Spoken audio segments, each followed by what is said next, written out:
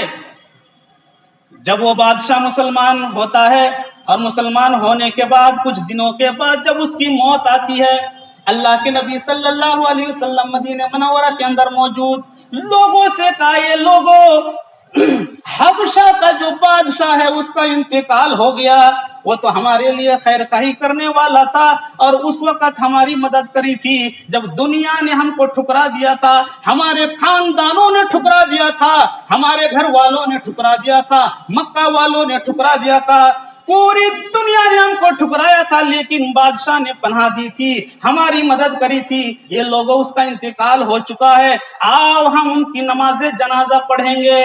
اللہ کے نبی صلی اللہ علیہ وسلم نے اعلان کرایا، لوگوں کو بلایا، صحابہ کو بلایا اور نجاشی کی نماز جنازہ غائبانہ طور پر پڑھی گئی، اور اللہ کے نبی صلی اللہ علیہ وسلم نے نجاشی بادشاہ کے لیے دعائے مغفرت کی۔ تو کس کا اثر ہوا؟ نوجوان حضرت جعفر بن ابی طالب کی تقریر کا اثر۔ میرے پیارے ساتھیوں، تو جوانی کو کس طریقے سے استعمال کرنا ہے آپ کو سیکھنا ہوگا، آپ کو سیکھنا ہوگا، اور اپنی زندگی کا مقصد آپ کو پہچاننا ہوگا کہ ہمارا مقصد کیا ہے۔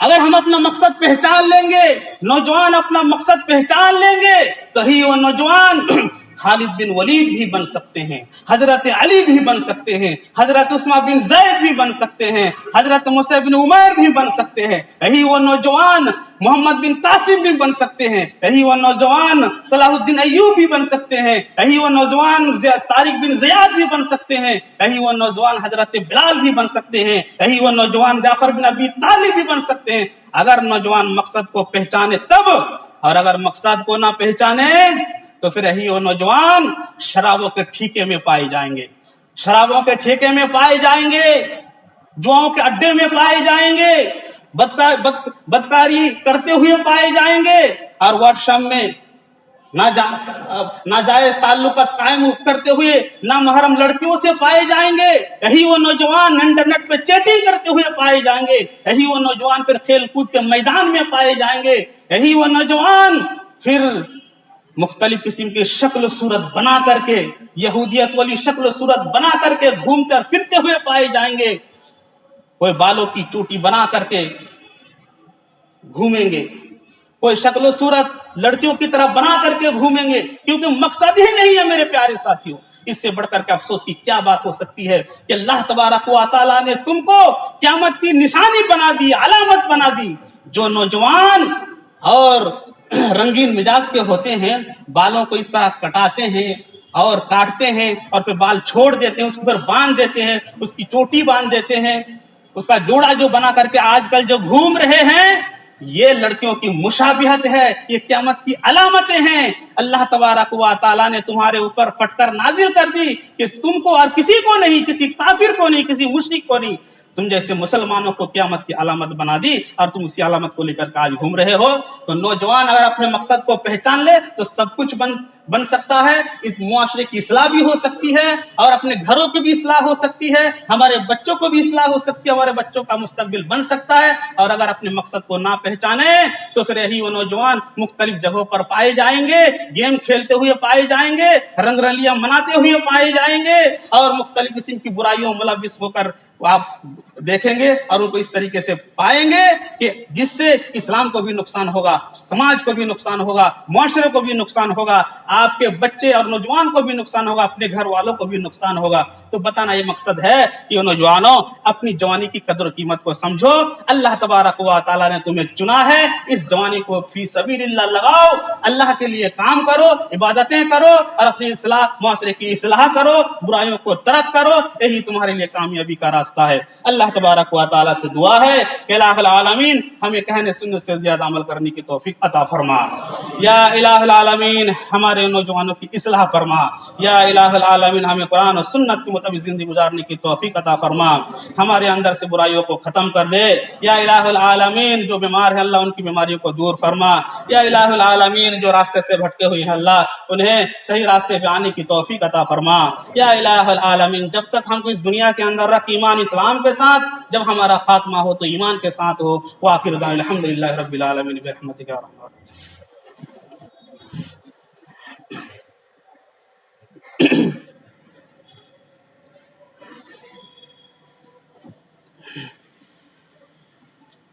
الحمد للہ نحمده ونستعینه ونستغفره ونعوذ باللہ من شرور انفسنا ومن سیئات اعمالنا، من يهده الله فلا مضل له ومن يضلل فلا هادي له، واشهد ان لا اله الا الله وحده لا شريك له، واشهد ان محمدا عبده ورسوله، اما بعد، اعوذ باللہ من الشیطان الرجیم، ان اللہ ملائکتہ یصلون علی النبی یا ایھا الذین آمنوا صلوا علیہ وسلموا تسلیما، اللہم صل علی محمد وعلی آل محمد کما صلیت علی ابراہیم وعلی آل ابراہیم انک حمید مجید، اللہم بارک علی محمد وعلی آل محمد کما بارکت علی ابراہیم وعلی آل ابراہیم انک حمید مجید، عباد اللہ رحمکم اللہ، ان اللہ یأمر بالعدل والإحسان وإیتاء ذی القربى وینہی عن الفحشاء والمنکر والبغی یعظکم لعلکم تذکرون۔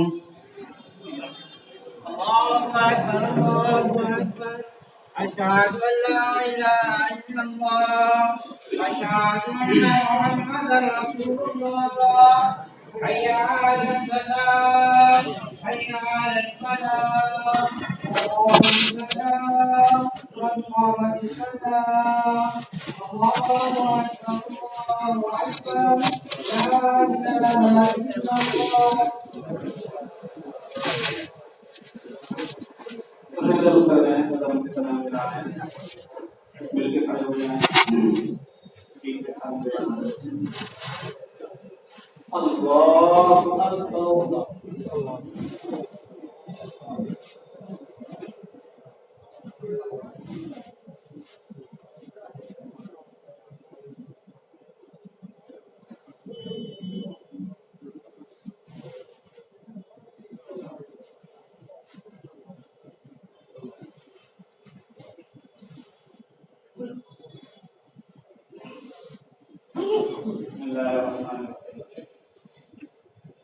الحمد لله رب العالمين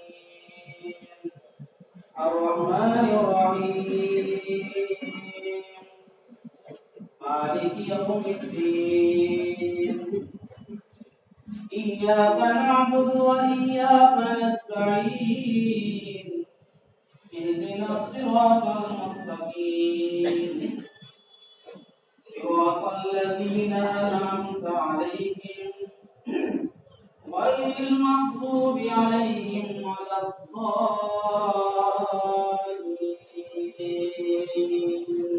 آمين۔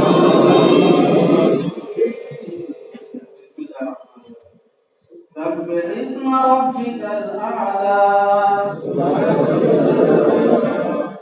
الذي خلق فسوى والذي قدر فهدى والذي أخرج المرعى فجعله غثاء أحوى سنقرئك فلا تنسى إلا ما شاء الله إنه يعلم الجهر وما يخفى ونيسرك لليسرى فذكر إن نفعت الذكرى سيذكر من يخشى ويتجنبها الأشقى الذي يصلى النار الكبرى ثم لا يموت فيها ولا يحيا قد أفلح من تزكى وذكر اسم ربه فصلى بل تؤثرون الحياة الدنيا والآخرة خير وأبقى إن هذا لفي الصحف الأولى صحف إبراهيم وموسى الله أكبر۔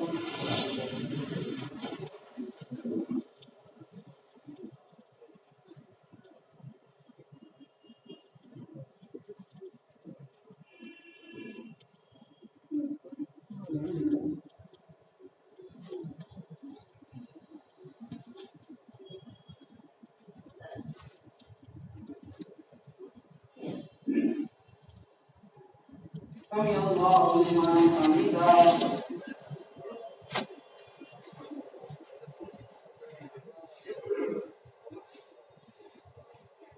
الله أكبر.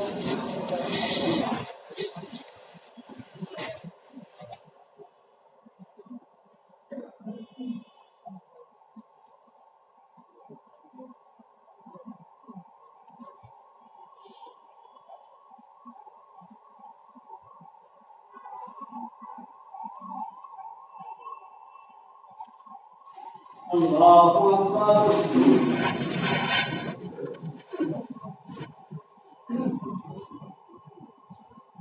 الله أكبر.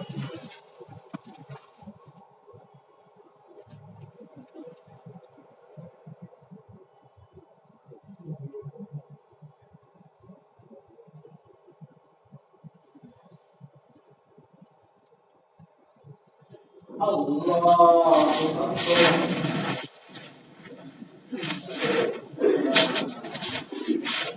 الحمد لله رب العالمين الرحمن الرحيم مالك يوم الدين إياك نعبد وإياك نستعين اهدنا الصراط المستقيم صراط الذين أنعمت عليهم غير المغضوب عليهم ولا الضالين.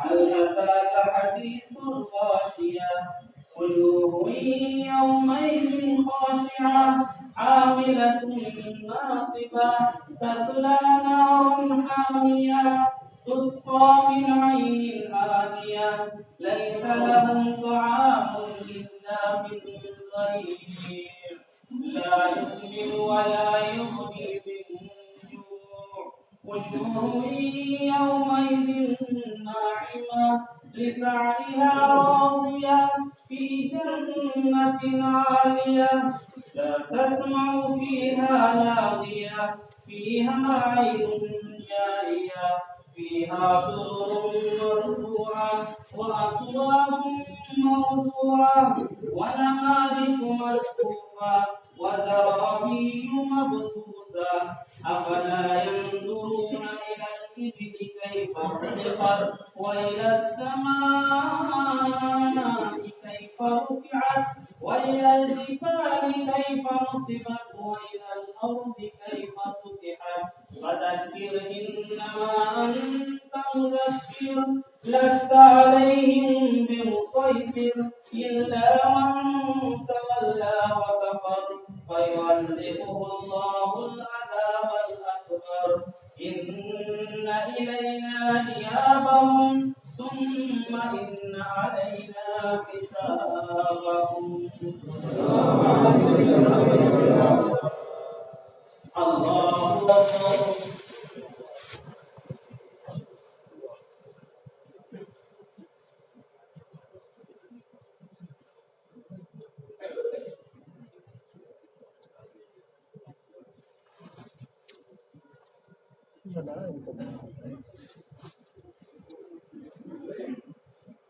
سمع الله لمن حمده.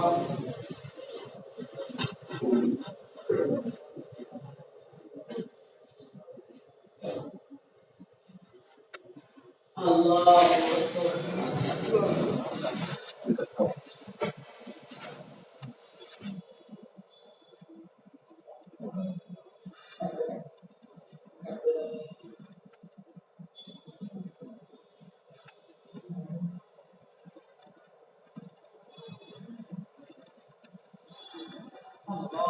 أكبر. الله أكبر. الله أكبر.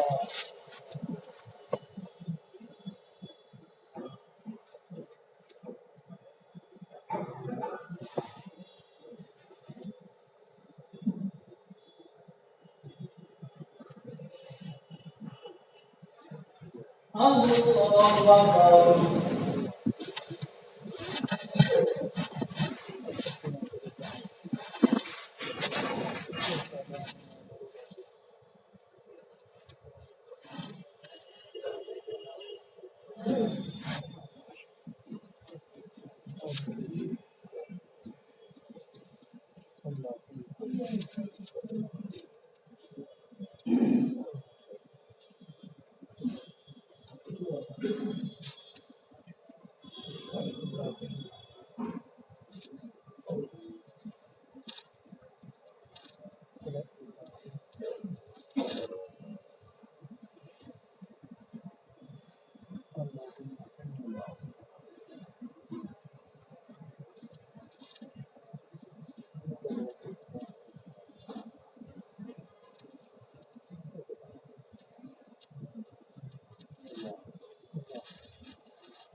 السلام علیکم ورحمۃ اللہ السلام علیکم ورحمۃ اللہ